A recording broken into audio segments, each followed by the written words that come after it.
Buenos días, buenas tardes, buenas noches, de acuerdo al momento y lugar donde me estén viendo. Continuamos estos encuentros compartiendo este hermoso libro, La sabiduría de las emociones, de Norberto Levi. Y en esta ocasión vamos a hablar del enojo. Mm, qué emoción, ¿no? ¿Quién no ha sentido enojo alguna vez? El autor lo titula, no le pone solo el enojo que resuelve.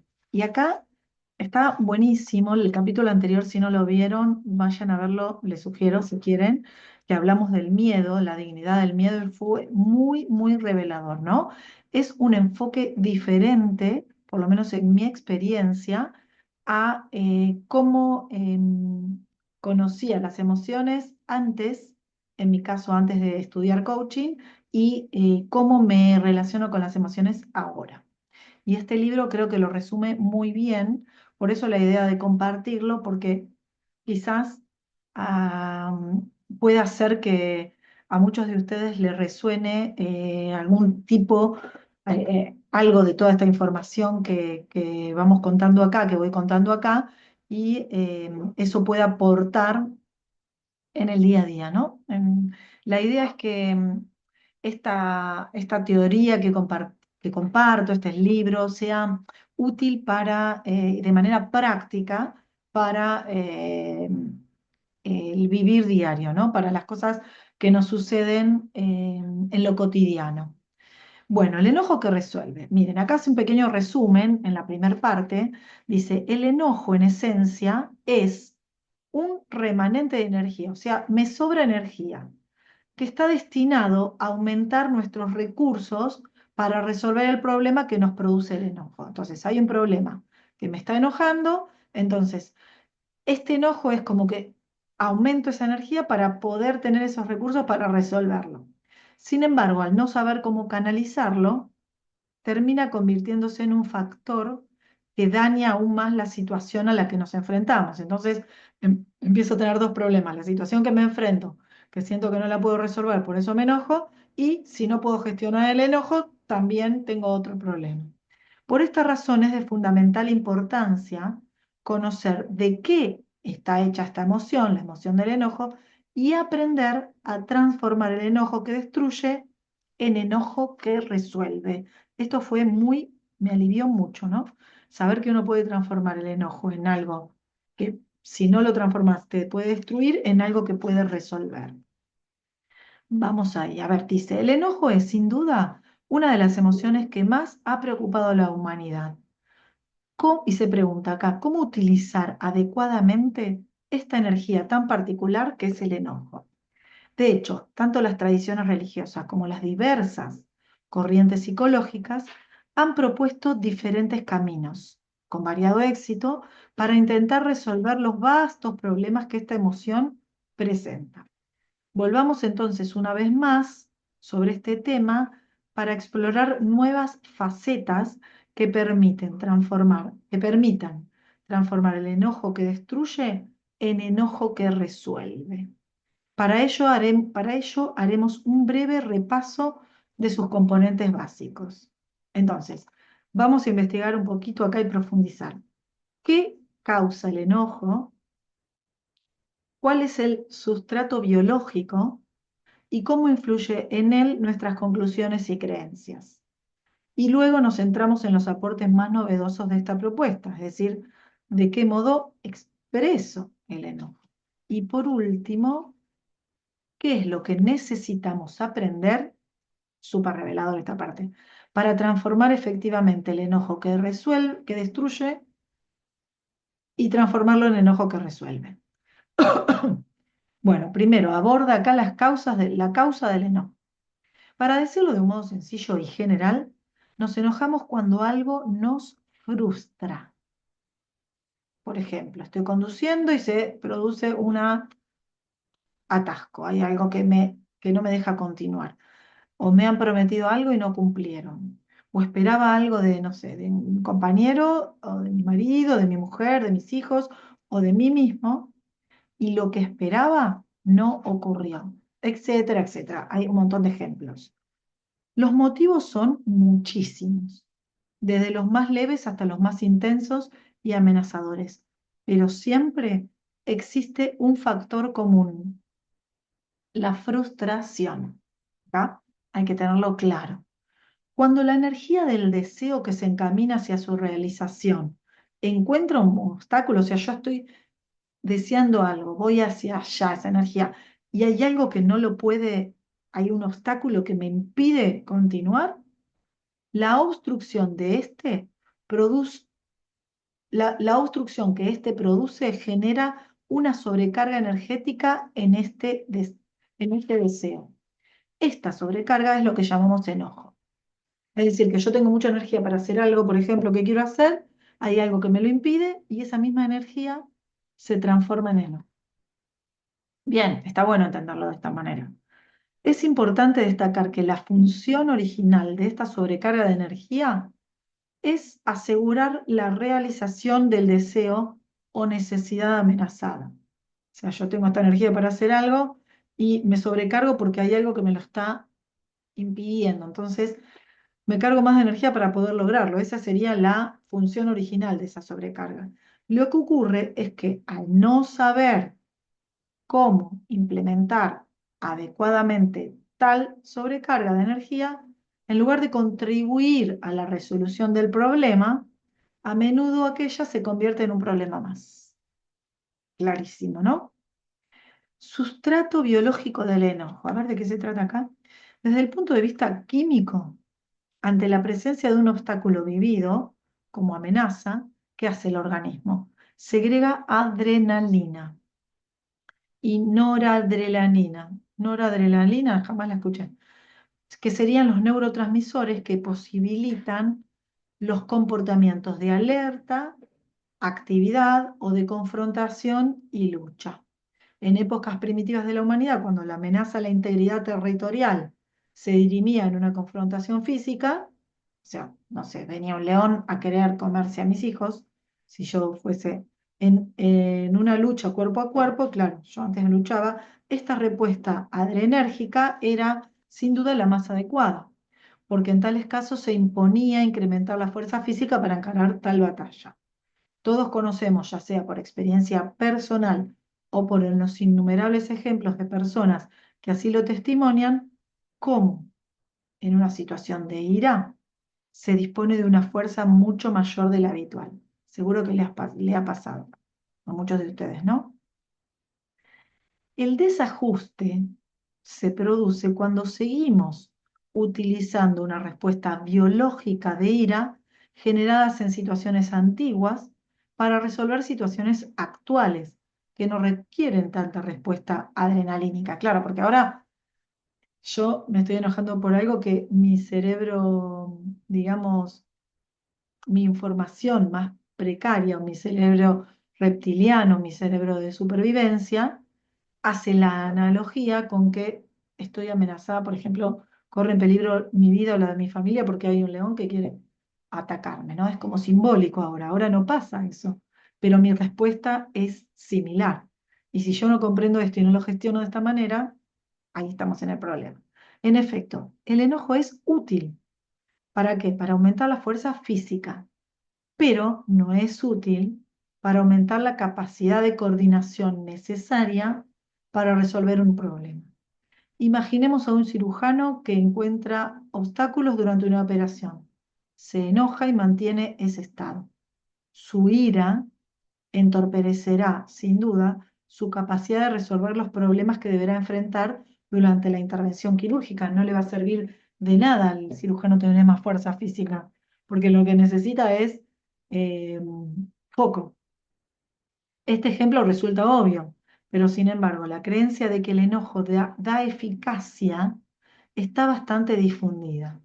Un conocido periodista deportivo, cuando retransmitía los partidos de Gabriela Sabatini, para los que no son de Argentina, Gabriela Sabatini eh, es una tenista de muchísimo éxito cuando fue muy joven, llegó a los puestos, a uno de los mayores puestos mundiales, una tenista fuera de serie, increíble, increíble.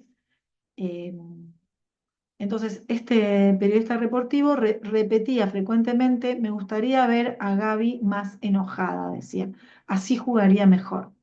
Y él, como representante de esta creencia, suponía que enojándose con la rival, Sabatini ganaría en eficacia. Y en realidad se trata de lo contrario.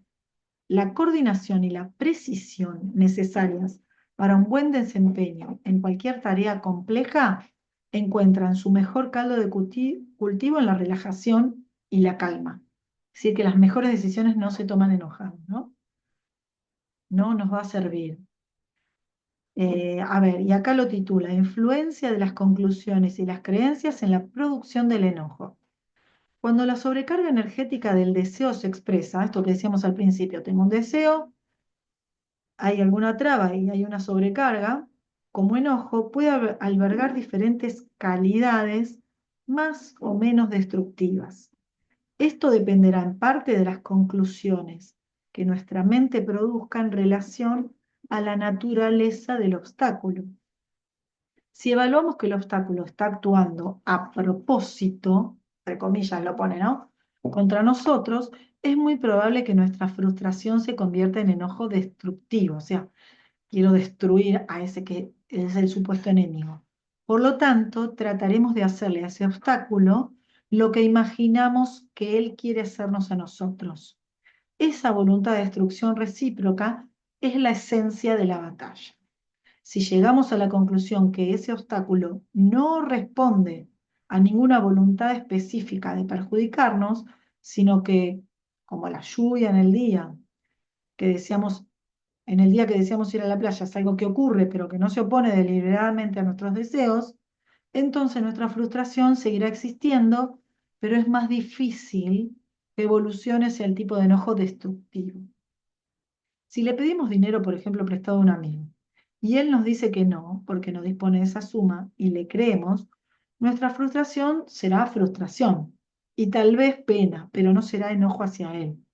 Si en cambio creemos que nos miente, que tiene dinero de sobra, pero no nos quiere prestar, entonces probablemente la frustración tiene las pruebas abiertas hacia el enojo.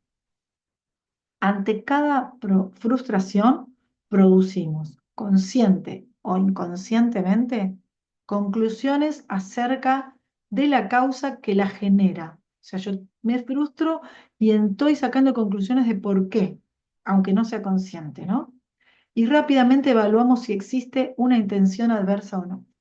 En el marco de una guerra, de una batalla, de una lucha, todo obstáculo es efectivamente el resultado de una intención adversa, precisamente la del rival de turno que nos quiere vencer. El problema se produce cuando la reacción que es adecuada para una batalla la extendemos al resto de las situaciones en las que debemos enfrentarnos a un impedimento que nos frustra. Muchas personas efectivamente tienen la tendencia psicológica a imaginar que sus frustraciones, de la índole que sean, se deben a la influencia de una voluntad adversa, bien de una persona o bien del destino mismo que se opone a sus propósitos. Dichas personas están muy expuestas a vivir crónicamente enojadas y resentidas. Además de las tendencias psicológicas individuales, existe otro factor de naturaleza filosófica existencial que consiste en la concepción, puede ser consciente o puede ser inconsciente, que cada uno tenga cerca del sentido último de su vida y de la vida misma.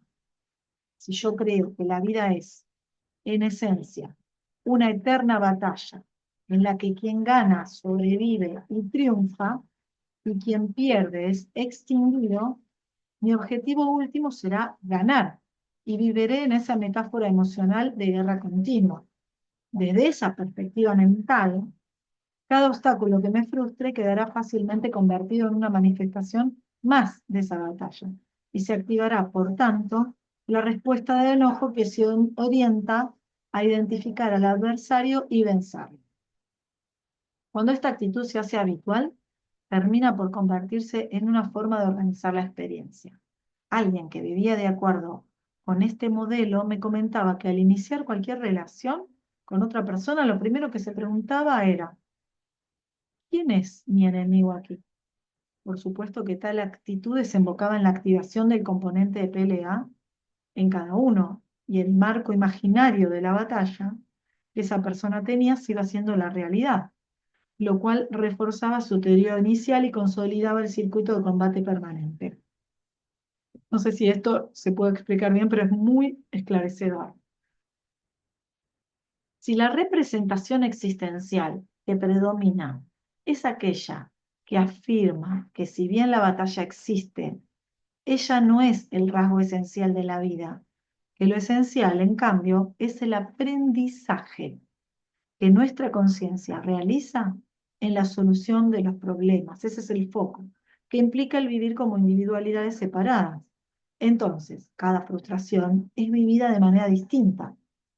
¿Por qué? ¿Qué pasaría? Los obstáculos en curso tienden a ser evaluados como problemas, como incógnitas a resolver, que efectivamente frustran y demoran los logros deseados, pero no generan reflejos inmediatos de un enojo bélico, un enojo destructivo.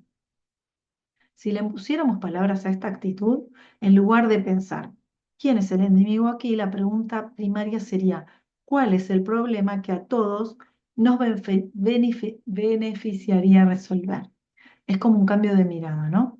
De la vida, en lugar de enfocarla en problemas que solo me pasan a mí, o que por qué esto es, bueno, ¿cómo voy a resolver esto? Y esto que voy a resolver me va a llevar a otro nivel. ¿Qué habilidades tengo que incorporar para resolverlo? Ya después la próxima no se va a plantear de la misma manera. Ya voy a tener esas habilidades.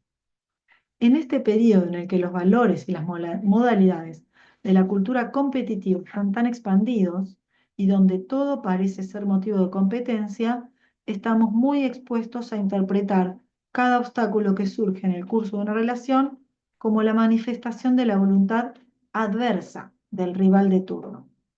Este rival puede ser mi mujer, mi marido, mi vecino, el portero del edificio, mi compañero de trabajo, etc. Que imagino que quiere, yo imagino, no es real, que quiere oponerse a mi propósito y vencerme. No es de extrañar entonces que el clima emocional de una incesante batalla sea el que fatigue nuestros días y deje examine a nuestra posibilidad de cooperación, de entusiasmo, de alegría. Título, miren, cuanto más nos enojamos y cómo nos enojamos.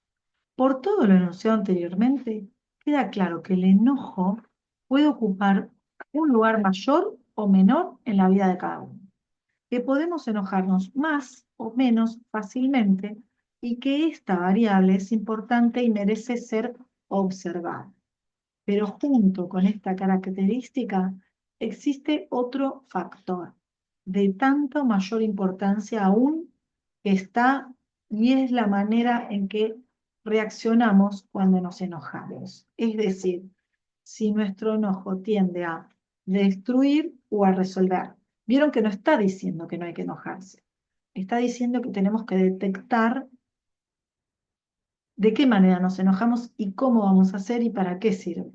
No solo es importante entonces el cuán nos enojamos, sino, y muy especialmente, el cómo nos enojamos cuando lo hacemos. Y esto es lo que veremos a continuación. Bien,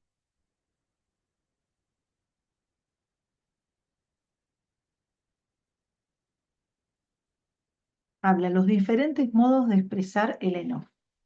Solemos creer que la expresión del enojo es una conducta homogénea,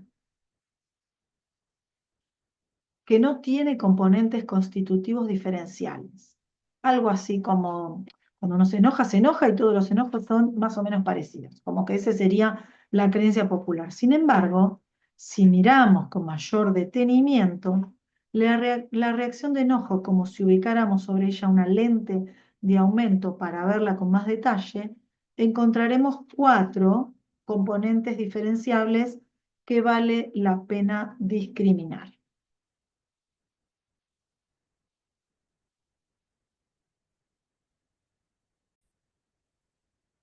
Entonces, ¿cuál sería el primer componente? La descarga. Veámoslo a través de un ejemplo sencillo. Me cito con un amigo y este llega con 1 hora de retraso. Mi deseo de encontrarme con él a la hora convenida que se frustra, acá hay un deseo y se frustró, acumula un excedente de energía y ese excedente necesita descargarse. Entonces es importantísimo esto. Excedente de energía. Observamos entonces todas las reacciones propias de esa necesidad.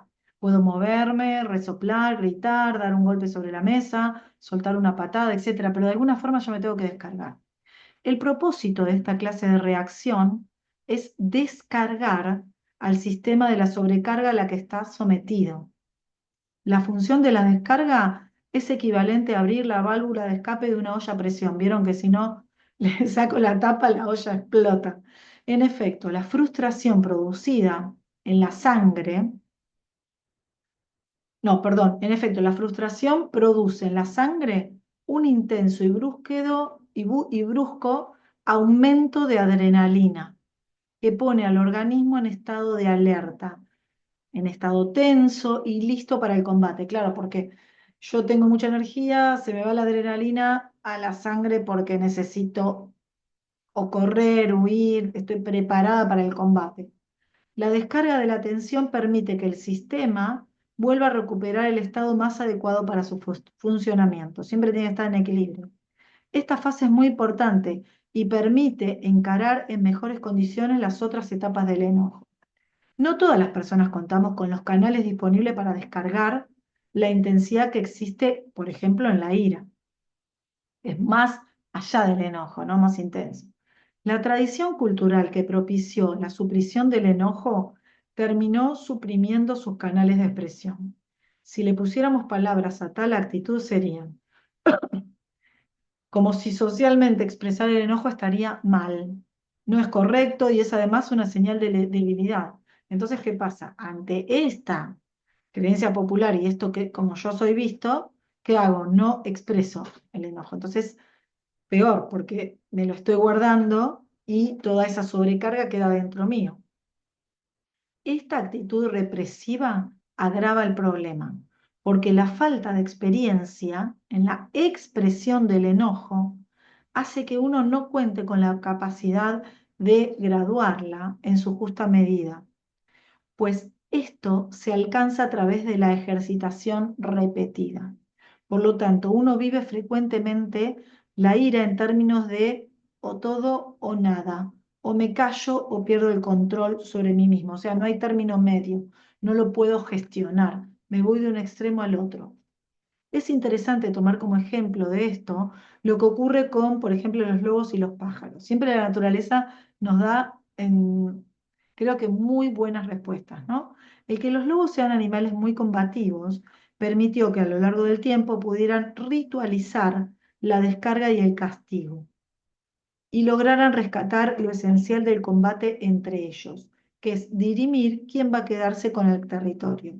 Por esta razón, cuando en el transcurso de una pelea el que está perdiendo ofrece su cuello al rival, se genera en el vencedor un reflejo que lo aparta de su contendiente, le hace buscar el lugar más alto de la región y se instala allí. Mientras hace esto, el otro se marcha.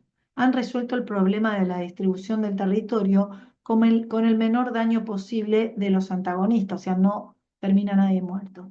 Este es un claro ejemplo del enojo que resuelve. Los pájaros, que no tienen la experiencia habitual de lucha porque apelan al vuelo como respuesta al peligro, no cuentan con el recurso del enojo ritualizado y calibrado. Por lo tanto, cuando combaten en una jaula, las luchas solo terminan con la muerte de uno o de ambos antagonistas. La graduación de la reacción es una conquista evolutiva que, a su vez, es producto de la ejercitación.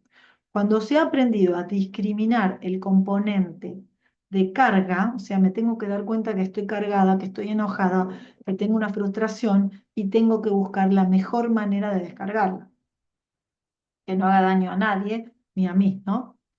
Que existe en el enojo y la consiguiente necesidad de descarga, se llega a comprender que una cosa es la acción de pura descarga y otra muy distinta, el ataque al prójimo. Vieron que, bueno, nos puede pasar con los chicos que tienen tanta energía, ¿no? Que no hace falta por ahí que se enojen, que tienen tanta energía que uno les dice, anda a patear la pelota, anda a correr, hace algo para descargar, porque eso se acumula y después se puede expresar de cualquier manera.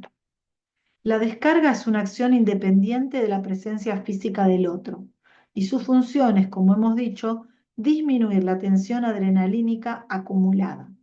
Algunas personas se descargan mejor a través de los brazos, otras a partir de las piernas, otras prefieren un movimiento corporal general y por último existe también quienes se descargan mejor utilizando la voz. Cada una de ellas, hay que conocer el método propio, ¿no? Cada una de ellas puede utilizar lo que más adecua a su modalidad, ya sea golpear almohadones, patear un balón, caminar, bailar o gritar. Estamos habituados a reconocer la importancia, por ejemplo, del cuarto de baño en una casa. Está diseñado para evacuar los residuos del metabolismo sin que ello produzca trastornos. Con el tiempo iremos reconociendo también la importancia de disponer un lugar de una habitación equipada para facilitar la descarga de otro residuo, en este caso emocional, que es la intensidad del enojo. ¿Vieron que hay algunos lugares que uno puede ir a romper cosas para descargarse? Qué maravilloso, ¿no? Allí se podría gritar, por ejemplo, en este espacio que nos imaginamos, golpear, hacer todo lo que uno necesite para descargarse y volver así en mejores condiciones para intentar resolver el problema que ha provocado que uno se enoje. Será la habitación de la descarga del enojo. Otro elemento que ayuda a la descarga es el factor tiempo. En la medida en que el tiempo transcurre y la adrenalina va disminuyendo en el torrente sanguíneo, las aguas comienzan a calmarse. De esta cualidad frecuentemente estabilizadora del tiempo surge el consejo popular, cuenta hasta 10 antes de responder. O también el habitual y recomendable propuesta, mejor conversemos mañana acerca de esto porque hoy estoy muy cargado, ¿no? Lo voy a consultar con la almohada. La descarga se convierte en algo destructivo cuando queda adherida al deseo de hacer sufrir y castigar al otro por lo que hizo. ¿Cuántos de nosotros hemos pasado por esta experiencia, ¿no? Cuando nos enojamos mucho, que decimos, ay, lo mataría si lo tendría enfrente, ¿no? Qué expresión tremenda. La descarga pone la intensidad, el deseo de castigar pone el propósito y la suma de las dos produce la combinación más dañina del enojo. En relación con este componente de la descarga, vale la pena resaltar tres observaciones finales. Uno, la facilidad, la rapidez y la intensidad con que se produce la carga del enojo varía mucho de una persona a otra. Algunas personas se cargan rápidamente. ¿Vieron esas personas que uno les dice algo y ya parece que se encendió una mecha y enseguida saltan? Son las que llamamos personas coléricas, quienes más necesitan arbitrar las formas de una descarga adecuada. Segundo, lo que hace daño del enojo es la acción destructiva sobre el otro o sobre uno mismo, no la descarga en sí. Y tercero, cuando la descarga no se realiza adecuadamente y la carga adrenalínica se acumula, se convierte en tensiones musculares crónicas y en trastornos cardiovasculares. Por eso el peligro, ¿no?, de no descargar. El segundo componente, ya vimos el primero que era la descarga. El segundo es hacerle saber al otro el impacto que su acción ha producido en nosotros. O lo que es lo mismo, ¿qué sentimos a causa de lo que hizo? Si volvemos al ejemplo de la cita con el amigo, le diré, este que llegó tarde, ¿no? Estás retrasándote una hora, o sea, estoy describiendo los hechos. Y siempre hablando desde uno, ¿no? Me siento irritado, molesto, decepcionado, harto de esperar. Nada de calificar al otro con que siempre haces lo mismo, nunca se habla hacia el otro, siempre hablo con los hechos, por ejemplo, te retrasaste una hora, que es un hecho, y después hablo desde mí.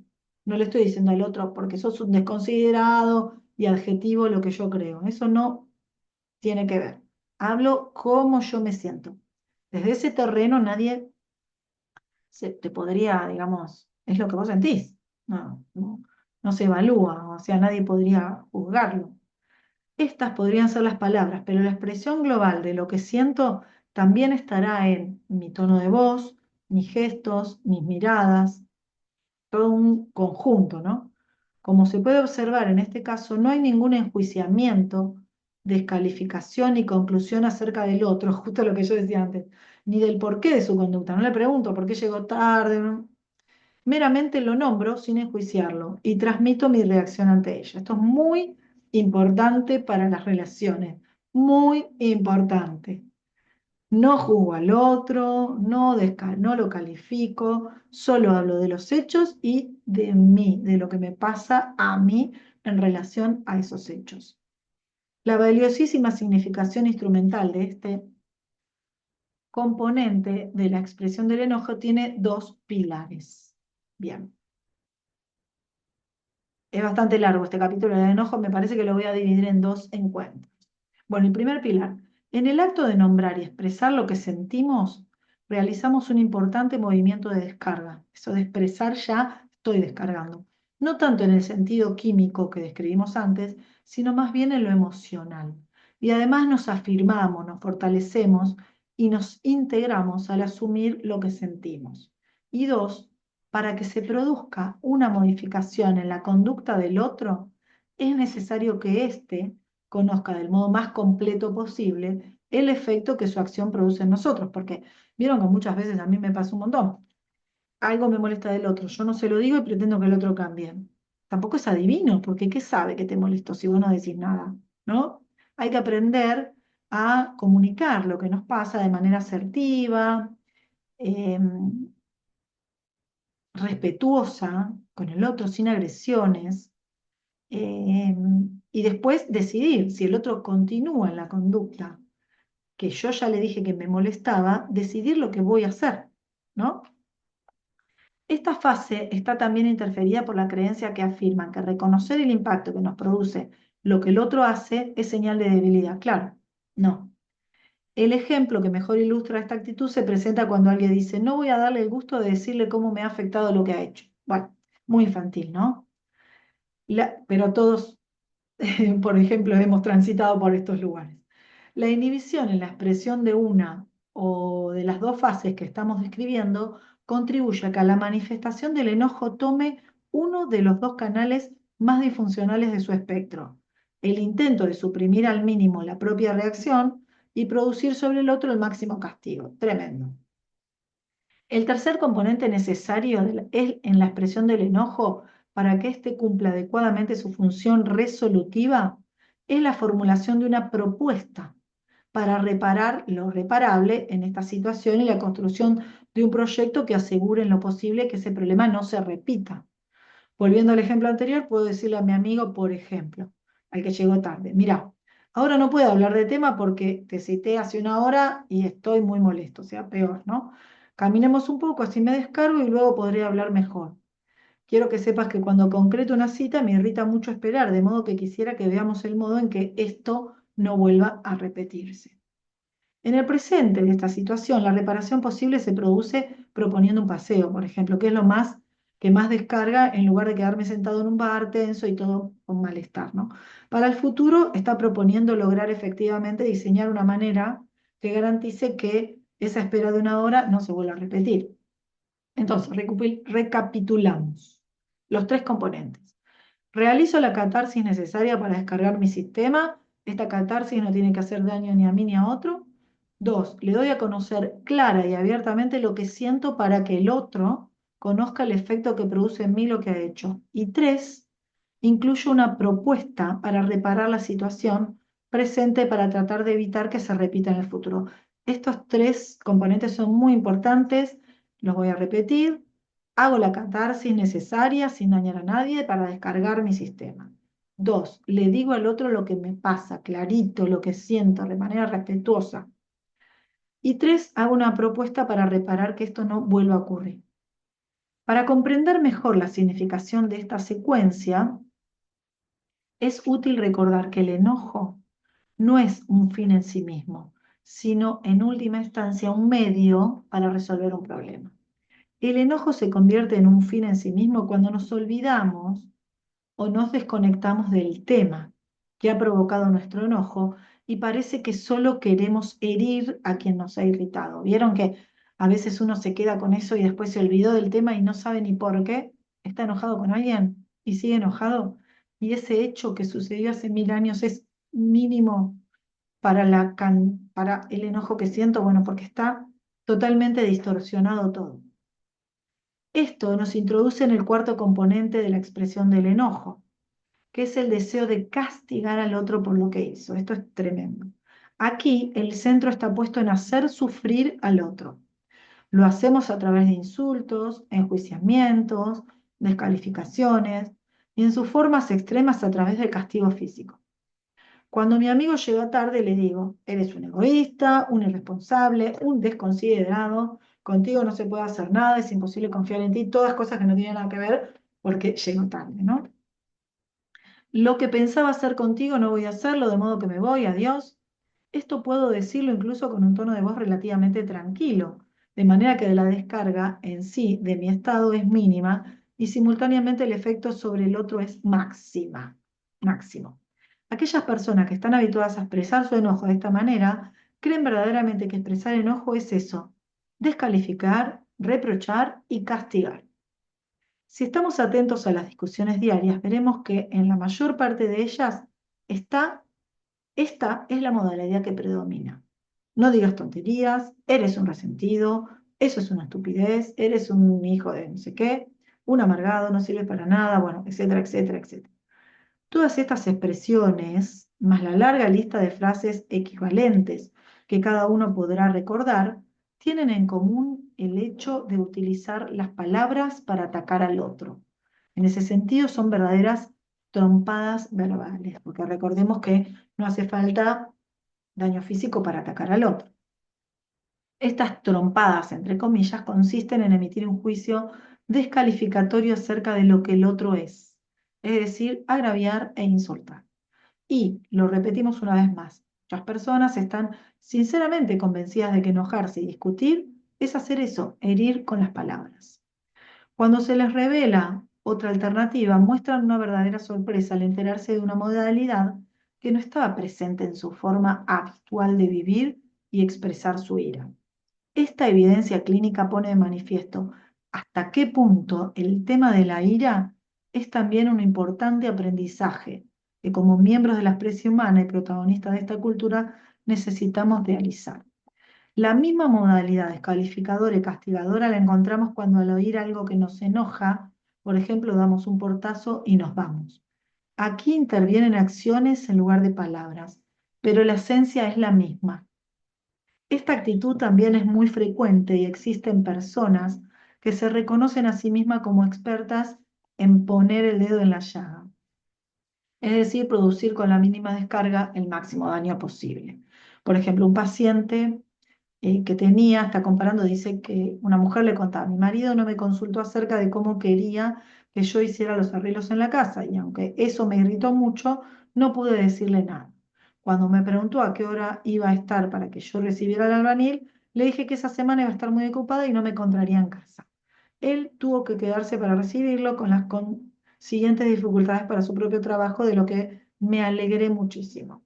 En la medida en que esta persona, Elena, le pone, no disponía de los recursos emocionales para expresar a su marido que le disgustaba que no hubiese consultado, que no le hubiese consultado y proponerle que la incluyera para emitir su opinión, no tuvo más remedio que desembocar en la situación en la que expresaba su enojo a través de acciones que dañaran a su marido.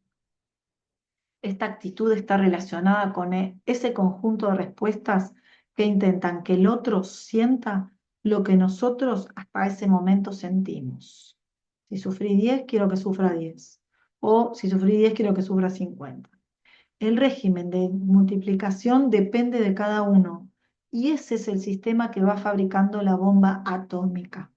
El que depende de cada uno significa que no solo está relacionado con lo que el otro hizo, sino también con todas las veces en que nos sentimos heridos, con el dolor que nos produjo y con las conclusiones que sacamos sobre el motivo por el que ocurrió. O sea que se va acumulando. Esto me sucedió porque todo el mundo intenta sacar provecho de mí, nadie le importa nada de mí, y todo lo que me digo, ¿no? La vida es una guerra, no me importa nada de nadie, yo atacaré primero, y todo el rum rum mental. Esta carga de dolor, de enojo, de escepticismo acumulado es lo que determina el quantum de la multiplicación. La llamada ley del talión, ¿no? Ojo por ojo, diente por diente, fue precisamente un intento de limitar y organizar el régimen de multiplicación de ira desbordada. La actitud que estamos describiendo es también el sustrato psicológico de los actos de venganza. La venganza es en esencia eso, hacer algo para que el otro padezca lo mismo que nos hizo padecer. Tremendo.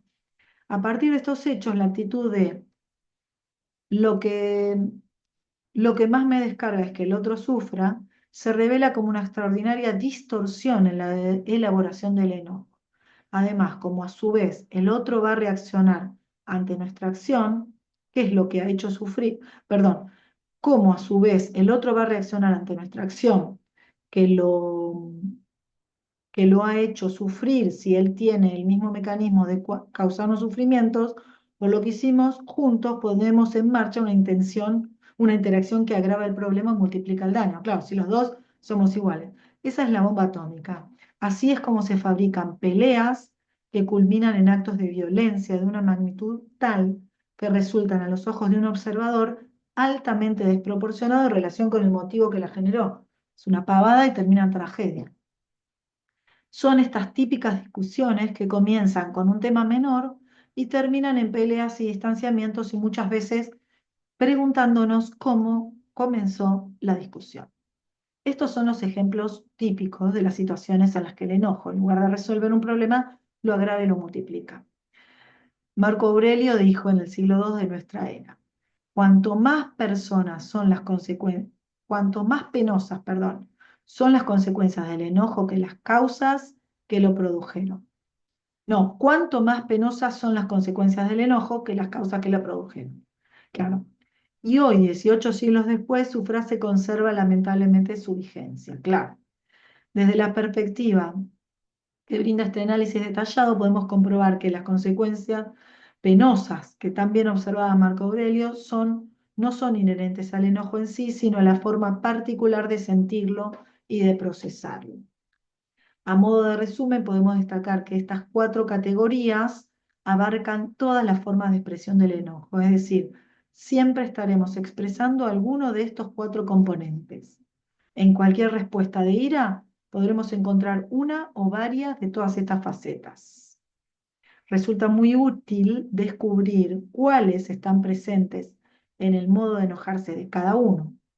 Volveremos sobre este punto luego, pero ahora recordemos que las tres primeras son funcionales en tanto contribuyen a la resolución del problema y que la que describimos último es la más disfuncional del espectro. Bueno, vamos a dejar acá porque casi una hora y es bastante largo este capítulo, y en el próximo nos vamos acercando un poquito a compararlo con la ira y a ver cómo se puede gestionar un poquito mejor el enojo. Así que lo repartimos en dos encuentros. Bueno, muy, muy interesante. Espero que esté aportando al día a día, a conocer un poquito más estas emociones y poder gestionarla mejor, que esa sería la idea de estos encuentros. Bueno, gracias por acompañarme, que tengan una excelente jornada y nos estamos viendo en el próximo encuentro para compartir la última parte de el enojo. Chao, chao. Nos vemos. Gracias.